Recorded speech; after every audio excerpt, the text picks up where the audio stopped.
Yeah. What really started the collection? I mean, obviously, probably buying Star Wars figures when the original movie came out, but when did it just really start to grow into the serious collection?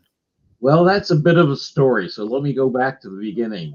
I always collected things as a kid, whether it was baseball cards or matchbook covers, or my dad sold alcoholic beverages. So he brought me collections of drink stirrers back in the day. Bar had a different kind of stir.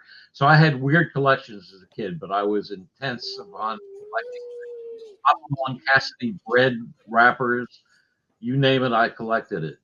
As I got older and as the space age started, I was fascinated by all things extraterrestrial, outer space. I cut out headlines from newspapers, which probably turned me into a journalist. That was probably the cause of that.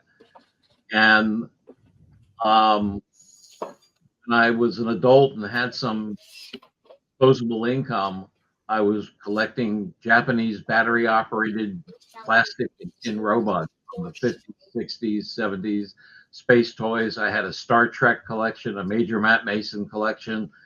I had the world's largest ET collection. And I found out that I had the world's only ET collection. So, and then Star Wars came out.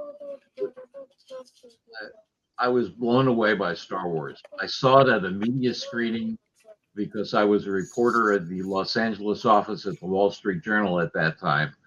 And 20th Century Fox invited journalists in Los Angeles to a media screening on the back lot of 20th Century Fox at the Darrell F. Zanuck Theater. And like every other person in that room, when the Star Destroyer came above, and we all looked up to see where it was coming from and all giggled at ourselves, I was hooked.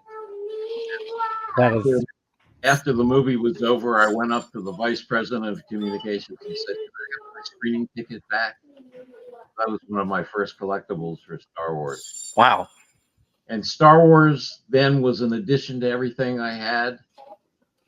And then it became more and more and more. And so Star Wars really sort of took over my life.